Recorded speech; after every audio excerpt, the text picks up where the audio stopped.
Ever feel like losing fat after 40 keeps getting harder no matter what you try? After over 25 years as a fat loss coach and more than a decade of fat loss ups and downs of my own, I've discovered that it's actually simpler than you think. But that doesn't mean it's easy. So I'm going to share the reality of fat loss over 40 so you can stop ignoring all the distractions and focus on what actually works. Just a little warning that I might upset some people with what I'm going to say in this video, but if you're ready for some straight talk, you'll appreciate what I'm going to share. You need to embrace some discomfort. If you're trying to lose fat, there will be times when you'll be hungry. It's actually a sign that your calorie deficit is working. And to lose fat successfully, there'll be times when you feel like having a particular food, but you'll have to turn it down. Because if you keep giving in all the time to the slightest temptation, you won't make any progress. If you do what you've always done, you'll get what you've always gotten. So something needs to change. Your habits, some of your routines, and that process can be hard and not particularly fun all the time. But I encourage you to be boring. Many people would consider what I eat boring. It's the same lean protein, vegetables, fruit, nuts, potatoes, sweet potatoes, rice, Greek yogurt, and cheese all the time. But there's also some ice cream and chocolate in there, which I'll tell you more about later. It's a way of eating that's enjoyable for me. And with my clients, I always start with what they like to eat. I call it the food freedom list, and it's in the Lean and Strong 40 Plus plan that you can get free in the link in the description. Fat loss is actually easier when you stick to the same foods over and over. Your life is already busy and complicated enough. If you're constantly trying to decide what you're going to eat, it makes the process harder and you're more likely to give up. Once you've reached your goal, or at least you've gotten comfortable with your general structure, you can play around a bit more within a certain range. But remember, you can't maintain your weight on a different diet than the diet you used to lose fat in the first place. You need to choose a way of eating that works for you long term. I've heard people say, I'm going to do keto for a few months to lose weight and then I'll stop. So what's the plan for afterwards? Do you just go back to the way you were eating before? Because if you do, you'll just gain that fat back eventually. It's the same as doing a 30-day challenge to get rid of certain foods temporarily. You might get some initial results, but what are you going to do afterwards? So it's important to choose a method of fat loss that you can sustain. Don't even think of it as a diet. Create a way of eating that helps you lose fat, but is also enjoyable for you. If you can't stick to the plan without undue suffering, the plan isn't right for you, and it'll only give you temporary results. So whatever nutrition plan you come up with, it needs to include your favorite foods, including your favorite treat foods. For me, that's the ice cream and chocolate, which I have pretty much every day right now, in small quantities, of course. But it's taken me a lot of time to get to this point. Following my plan feels easy now, but it might not be that way for you yet. What's easy for a lean person might not be easy for you at this point. Everything feels hard when it's new, but after a while you adapt and your idea of easy is different. And honestly, losing fat initially is much harder than maintaining your fat loss. You just have to get through the hard part. That's where having support, like from a coach, can help you push through. Now, I haven't had alcohol since New Year's. I've been doing it to help reduce my acid reflux, and I don't find it particularly hard. I don't have a lot of social occasions that feel like they require alcohol, and even when I've hung out with friends over the last few months, I didn't drink even when everyone else around me was. I don't really care what people think about that. It's my choice, and I don't feel the need to defend it.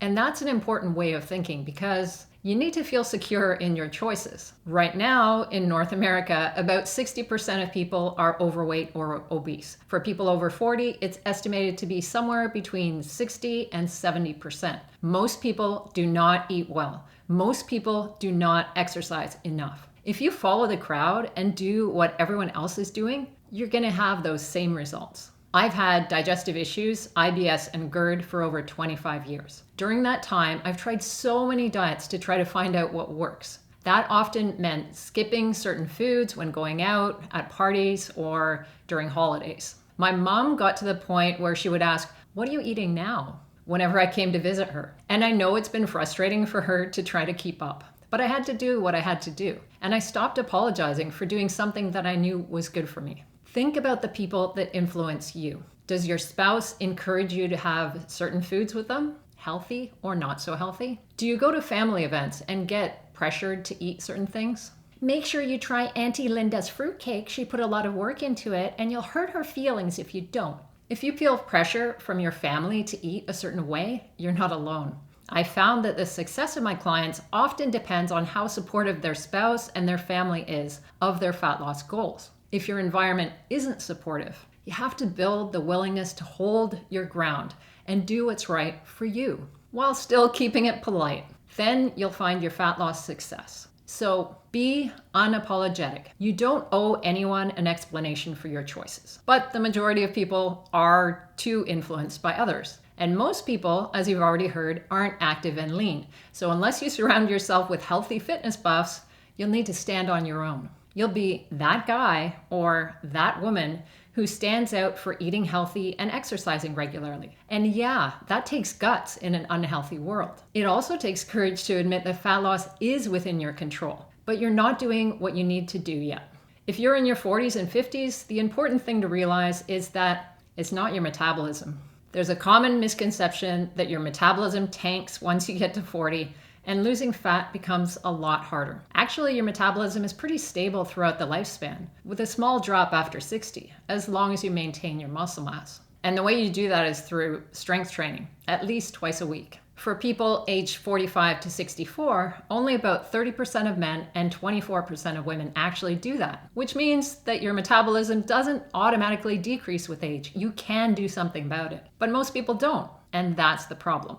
And actually, your metabolism isn't even a big factor in your fat loss success. It's what you do that matters. Cardio needs to be in your plan too, for both heart health and a little bit of fat loss. It may not be a lot of calorie burn for a single session, but it still adds up over time. And that helps with your appetite, which is really key for reducing calories. The same goes for daily movement, primarily walking, which very few people do enough of. So do a clear, honest review of your physical activity. Are you doing strength training, cardio, and daily movement consistently to lose fat? Most people just aren't doing enough. But even if you're physically active, it's usually your eating habits that are causing you problems, because it's likely that you're not eating as well as you think. You might be really good during the week, basically existing on chicken breast and broccoli, but if you don't stay at least moderate on the weekend, you can't sustain the calorie deficit you need to lose fat. So make sure that whatever plan you put together for yourself includes physical activity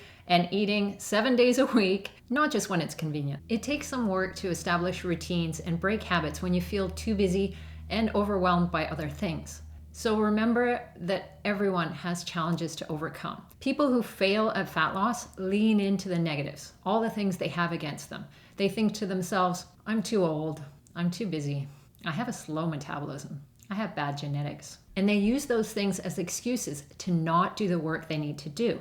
They think they're doing it, but on closer inspection, they're actually not, at least not consistently enough or for long enough. I've never had someone come to me for coaching where I couldn't find something that they could improve to get better fat loss results. And believe me, there are people out there who are older than you, busier than you, with slower metabolisms and with worse genetics that are doing better because they're not letting their limitations stop them. You might look at me and think, I wish I had her genetics, then it would be easy for me like it is for her. And yes, I'm grateful for a lot of things that I've been given genetically. I'm happy to be 5'10" and to have had parents who encouraged me to be active when I was young. And yet I spent most of my 20s struggling with my weight and binge eating. And I've already mentioned that I have digestive issues and I have a lot of limitations for what I can eat and how I can eat. It can be incredibly frustrating for me to have to navigate all that. I also have PCOS and I've been jerked around by my hormones my whole life. I've also had my fair share of injuries: frozen shoulder, Achilles tendonitis, plantar fasciitis, golfer's elbow, tennis elbow,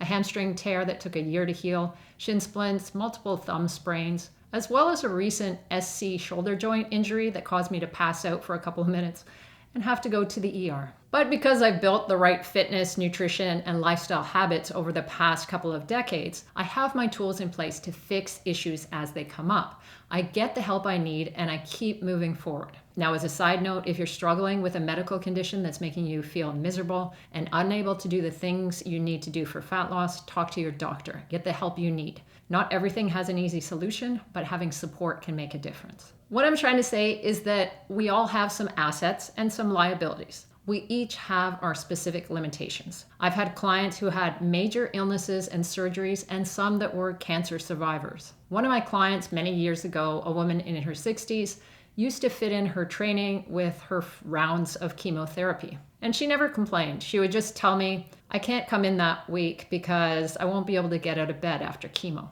Everyone you see succeeding in anything has overcome something to get there. It's how you respond to your challenges that makes the difference. If you're going to be successful with fat loss and a champion in your life, you need to accept the struggle. So stop looking for the magic solution. The fitness industry is always ready with a trendy diet, lifestyle hack, or life-changing workout plan. I know we all want things to be easy. We think if we just try this one little thing, it'll change everything for us, and we'll have found the magical solution we've been waiting our whole lives for. You might be asking yourself, should I be doing rucking, wearing a weighted vest? Should I be taking creatine? Should I be doing cold plunges? Those are the wrong questions to ask because none of those things will be the difference maker for fat loss. You don't need any of them. But it's possible that you're convincing yourself if you do them, then something will distinctly change for you. It won't. You already know how to lose fat. Science consistently shows that a moderate calorie deficit through a slight reduction in calorie intake, increase in protein and fiber, and more physical activity will result in fat loss at any age. But it's going to take longer than you think. Long-term fat loss actually means building muscle and losing fat. First, if it took you 6 months to put on that fat, it's probably going to take you at least that long to take it off. And muscle growth, particularly by around your mid-40s, takes even longer. You need to consistently follow a progressive resistance training program and fuel your body properly to add muscle. Most people don't really know what they're doing, or they don't push themselves hard enough to make progress. To learn how to successfully build lean muscle over 40, watch the video here.